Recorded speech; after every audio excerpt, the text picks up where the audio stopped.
Hey, how's it going? So, Noel here, battling MS. All right? And I wanted to get into another story today. Because thinking back, I've seen a lot of YouTube videos, I've read a lot online, and one thing that I don't see is pre-diagnosis.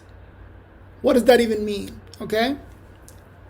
How do people feel before they're diagnosed with MS? Because if you think about it, they don't know where MS comes from. They have no idea why people get it. I mean, they have some theories out there, but nothing is concrete. Nothing is set in stone.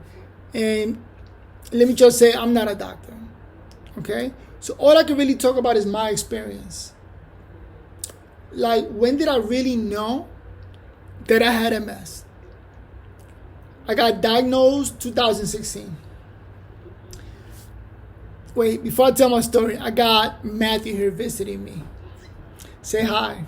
Hello. All right. This is my sister's creation, and he likes to come and visit a lot. So, giving him a chance to say hello to the camera. The phone. Who is this? All right, give me a minute. I'm not going to pick it up. So, where was I? So this video, I want to talk about pre-diagnosis. What did I know before I got diagnosed? Did I see it coming? Did I know that I had a problem? You know, and somebody can see it and take a look. Because in reality, a lot of people don't know what's wrong with them. One example is, you know what I really like? The TV show House. I used to love that show. Because that's people who are sick, don't know why, and they can't get diagnosed. So I went through something similar to that, where I was sick and I didn't know why. Say hi, Matthew. Hello. All right, super happy. I wish I was this happy with no problems, but let me switch it up. So I used to watch the TV show House, just randomly. That's just a TV show. But in real life, I had a problem that I didn't know what's wrong with me, you know? And thinking back, I could think maybe, I don't know, 10, 20 years ago, 2001, when I was in college. I did go to college and I graduated. But when I was in college, I got my first symptom that I could think of, right? I remember going and waking up one day with, what's it called? Vertigo, all right? And it was positional vertigo. And positional vertigo, that means when I get in a certain position, everything starts spinning. And my particular position was on my back. Every time I get on my back, the world should start spinning and I even throw up. It's really that crazy. So that means I just stopped laying on my back. And it's something that there's no cure for that, only treatment. So ever since 2000, I've been going through all of this. And we're in the year 2021. So all I do is just stay standing up and down, get on my back so I don't get sick. Let me cut my story short because you're making me laugh. Let me see if I can focus. Moving forward, so in connection to MS, you know, people with MS usually do get vertigo. Okay? And bye. The thing with MS is that everybody's different. Everybody has different complications, different symptoms, right? Which are similar, but not the same. So my experience is different from somebody else's experience. All right? So all you could do is work with what's the problem with you. Take a look at what other people are doing and see if you can incorporate it into your life. Simple as that. But there is no magic pill or trick to dealing with walking or a bunch of other symptoms that come along with MS. So vertigo was one of the first things that came up to me. Then in 2003, I went ahead and had laser eye surgery.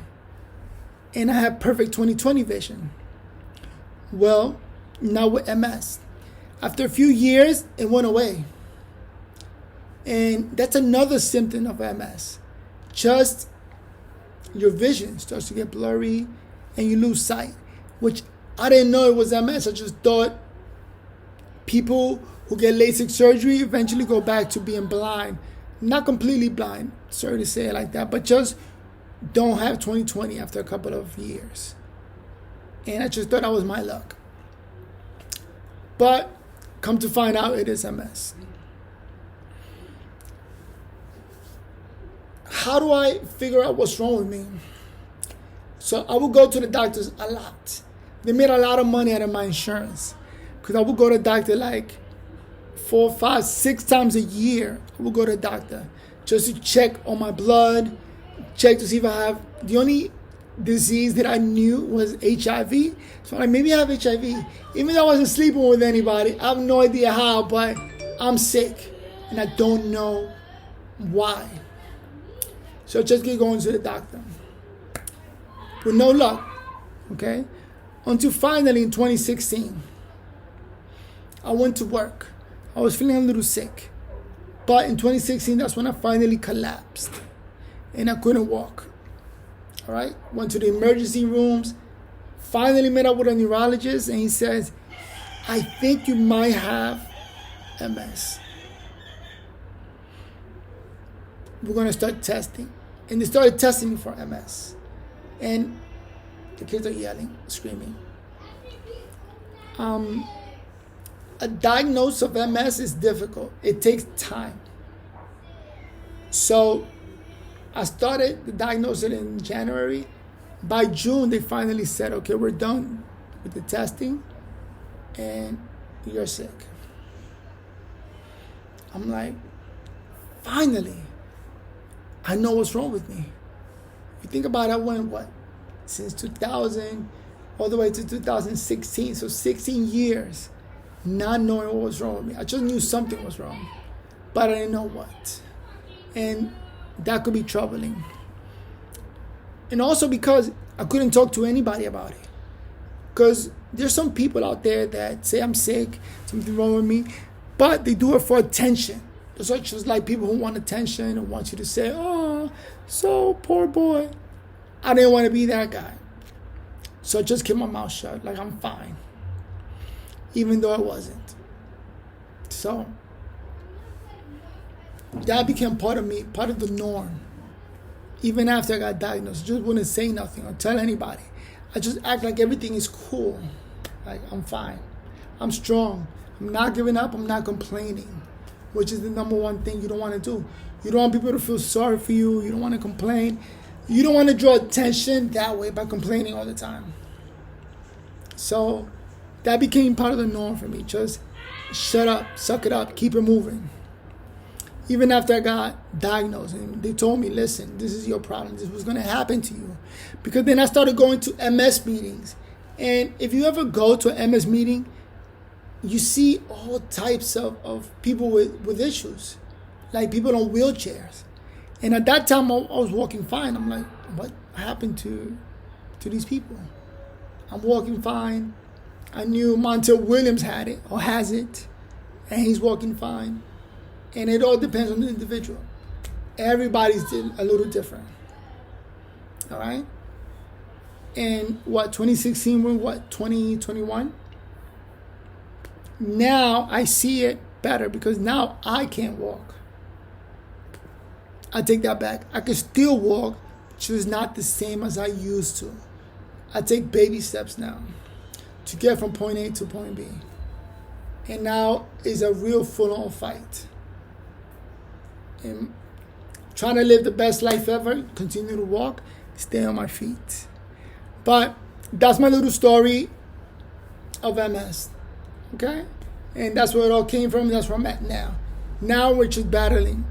My goal is to stay on my feet and be able to talk, because I notice even my thinking is interrupted. So let's keep it moving. I'm going to upload this video. So far I got 6 subscribers. Yesterday I had 3. That's crazy. But I think the other 3 is like my wife and my son. Maybe some other family members. But I'm up to 3. No, I'm up to 6. I mean, from yesterday, doubled. So let's keep it going. I'm posting this video up. If you have any questions, it is what it is. But I hope you learned something, especially people with MS and those who are curious about it. All right.